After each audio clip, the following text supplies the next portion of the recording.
निर्माता श्री सरदार वल्लभभाई पटेलની પ્રતિમાને અસામાજિક તત્વોએ ખંડિત કરી।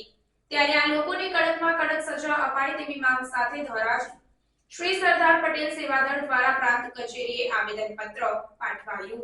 વલ્લભભાઈ પટેલ અમર રહો, સરદાર વલ્લભભાઈ પટેલ અમર રહો, અમર રહો, રજવાડાના એકતા કરવો અને ફિરકી અમર રહો।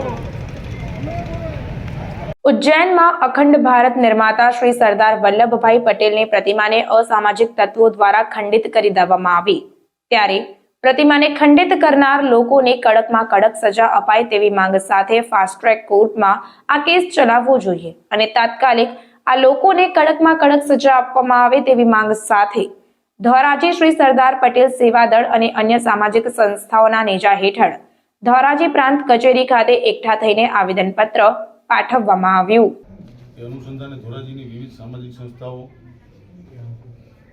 તે પ્રત્યે ઘણા બધા રોષની લાગણી અનુભવે છે। તો આ વિશે આજે આપણે આવેદન આપ્યું છે। સમગ્ર દેશ આના પ્રત્યે રોષ છે ત્યારે ઝડપમાં ઝડપથી અસામાજિક તત્વોની ધરપકડ થાય અને તેમની સજા થાય અને સરદાર સાહેબની પ્રતિમા તાત્કાલિક ધોરણે પાછી લાગે એ માગણી સાથે આપણે આવેદનપત્ર અપાયું છે। રાજુ બાલદા એડવોકેટ ધોરાજી તારીખ 25ના રોજ સરદાર સાહેબની પ્રતિમાને મધ્યપ્રદેશના ઉજ્જૈનમાં જે નુકસાન કરેલ છે અને ભાંગતોડ કરેલ છે તેવા અસામાજિક તત્વો સામે આજરોજ શ્રી ડેપ્યુટી કલેક્ટર સાહેબ ધોરાજીને એસપીજી ગ્રુપ તથા ધોરાજીની નામાંકિત સેવાકીય સંસ્થાઓ દ્વારા આવેદનપત્ર આપેલ છે અને આવા અસામાજિક તત્વોની સામે કડકમાં કડક કાર્યવાહી કરી અને એને જેલ હવાલે કરે અને કાનૂની રાહે કાર્યવાહી કરે તેવી આજ રોજ અમોએ ધોરાજી ડેપ્યુટી કલેક્ટર શ્રીને આવેદનપત્ર આપેલ છે અને ફરી પ્રતિમા લાગે એવું એસપીજી ગ્રુપ ઈચ્છે છે।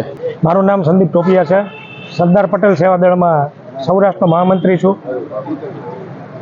આ દિવસોમાં મધ્યપ્રદેશના માગડોન ખાતે સરદાર સાહેબની પ્રતિમાને જે અપમાન કર્યું છે અસામાજિક તત્વો દ્વારા તેને એસપીજી અને ધોરાજીની 20થી વધારે વિવિધ સંસ્થાઓ આ કૃત્યને વખોડી કાઢે છે અને આગામી દિવસોમાં જે અસામાજિક તત્વો છે એને ફાસ્ટ ટ્રેકમાં કેસ ચલાવી મધ્યપ્રદેશ પ્રશાસનને અમે સૂચિત કરીએ છીએ કે કડકમાં કડક કાર્યવાહી થાય। જો એ ન કરવામાં આવે તો આગામી દિવસોમાં એસપીજી આખા ભારતમાં જલદમાં જલદ કાર્યક્રમો કરશે। આજે જે કાર્યક્રમ કરવામાં આવ્યો હતો